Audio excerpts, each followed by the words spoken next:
Thomas Nicolas इंग्रज वकील हा रायगडावर आला होता.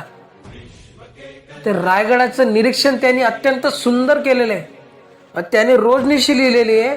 त्या रोजनिशीमध्ये त्यांनी एक पॅरेग्राफ मुद्दाम टाकलेला आहे. त्याच्यात त्यांनी असं लिहिलंय की रायरी नावाच्या किल्ल्यावर मी आलो.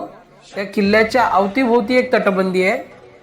ती क्रॉस केली तर अजून एक तटबंदी बांधून छत्रपती शिवाजी महाराजांनी हा किल्ला एवढा मजबूत केला आहे की ह्या किल्ल्यात अपुरी शिबंदी असेल आणि अपूर्ण अन्न साठा जरी असेल तरी हा किल्ला पूर्ण जगाविरुद्ध एकाच वेळेला लढू शकतो.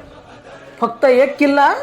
सत्य असत्य कलेश कलंक स्वार्थ की कथा परमार्थ की